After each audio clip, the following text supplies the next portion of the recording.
Hey everyone, Josh here from Lasquette Real Estate Services, and welcome to the first episode of our 7-part series for first-time homebuyers. In this series, we're going to walk through every step of the home buying process, giving you the knowledge and the confidence that you need to make one of the biggest decisions of your life, buying your first home. Today's episode is all about preparing financially for home ownership.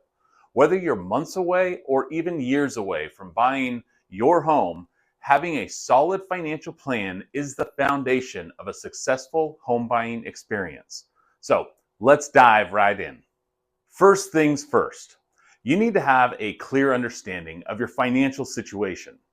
This includes your credit score, debt to income ratio, and savings. These are the factors lenders will look at when you apply for a mortgage. So getting them in order now is crucial. So let's break it down step by step. Your credit score is one of the most important numbers when it comes to buying a home. Lenders use it to determine the interest rate that you'll pay on your mortgage. A higher credit score means lower interest rates, which could save you thousands of dollars over the life of your loan. Most conventional loans require a credit score of around 620. But if you can boost that to 700 or higher, you'll get a much better rate. So, how can you improve your credit? Here are some quick tips. Pay all your bills on time, and then pay any high interest debt like credit cards. Avoid opening new lines of credit while preparing to buy. If your credit score isn't where you want it to be, don't panic. There are many first-time homebuyer programs that work with lower credit scores, like FHA loans, which we'll cover more in depth later in this episode. Next, let's talk about debt to income ratio, or DTI. This is the percentage of your monthly income that goes toward paying off debt. Lenders typically like to see a DTI of 36% or less, including your future mortgage payments.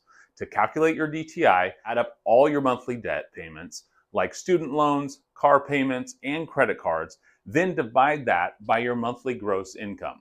If your DTI is high, don't worry. You can work on paying down debt or increasing your income before you apply for a mortgage. And remember, the lower your DTI, the better your chances of securing a loan with a favorable interest rate.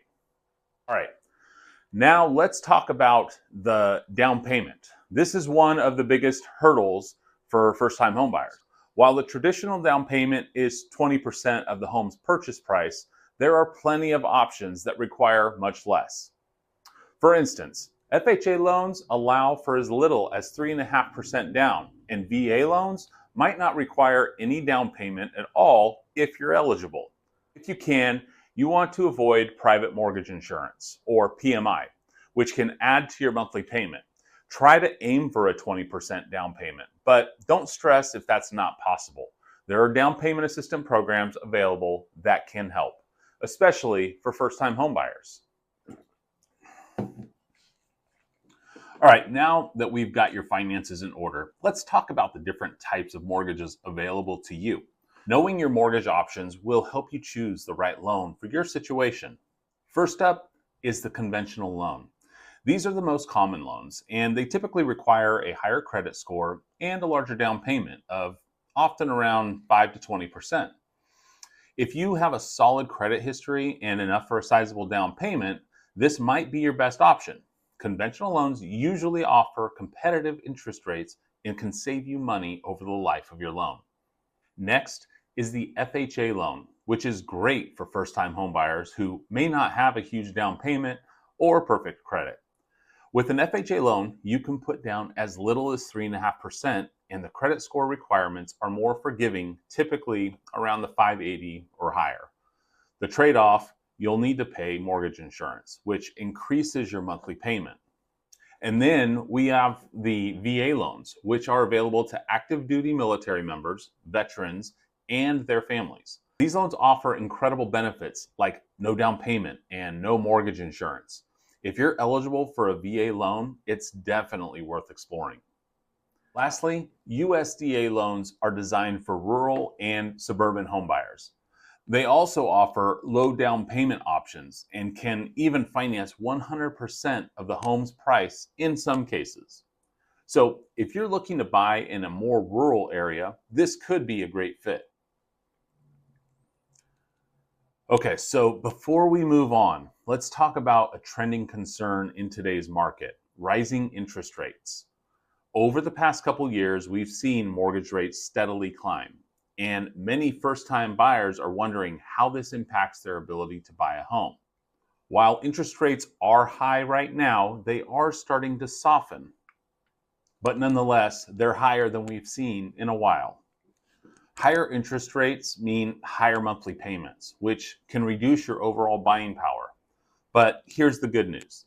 If you have your finances in order, there are ways to minimize the impact of rising rates. One strategy is to lock in your interest rate early in the process before rates go up even more. Now, you can also explore adjustable rate mortgages, or ARMs, which offer low rates at the beginning of the loan, though they may increase after a certain period. Once you've got your financial picture in order and explored your mortgage options, the next step is to get pre-approved for a mortgage. Pre-approval is essential because it shows sellers that you're serious and capable of buying a home. It also helps you understand exactly how much house you can afford, which keeps you focused when you're house hunting. Here's what you'll need for a pre-approval: proof of income, like your pay stubs or tax returns, credit report, employment verification, proof of assets, bank statements, and in any investment accounts that you may have. Getting pre-approved early will give you a big advantage in a competitive market. And we'll cover more on how to leverage this in future episodes. Finally, don't forget about closing costs. These typically range from 2 to 5% of the home's purchase price and include fees for the lender, title company, home appraisal, and more. So if you're buying a $300,000 home, you'll need to set aside an additional $6,000 to $15,000 for closing costs. Beyond that, make sure you've budgeted for ongoing expenses like property taxes, homeowners insurance, and maintenance.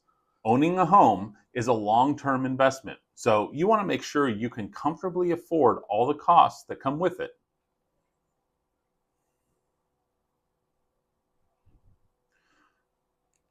I know a lot of you are concerned about affordability in today's market, especially with home prices skyrocketing in some areas. While it's true that housing affordability is a challenge, there are still opportunities to find homes within your budget. You might need to be flexible with your location or consider a smaller home to get your foot in the door. Keep in mind that buying a home is a long-term investment, and over time, you'll build equity that can help you move up in the market. That wraps up episode 1 of our series on preparing financially for homeownership. By understanding your credit, calculating your DTI, exploring mortgage options, and getting pre-approved, you're already on the right path to making your homeownership dreams come true. In the next episode, we're diving into house hunting, where to look, how to find the perfect home, and what to prioritize during your search. So make sure to hit that subscribe button and smash that notification bell so that you don't miss out on the rest of the series. And if you know anyone that can benefit from this, pass it on. Don't forget, if you have any questions or want personalized advice, don't hesitate to reach out. I'm here to help you every step of the way. Thanks for watching, and I'll see you in the next video. And remember, a single smile is infectious. It can spread joy and cover a mile.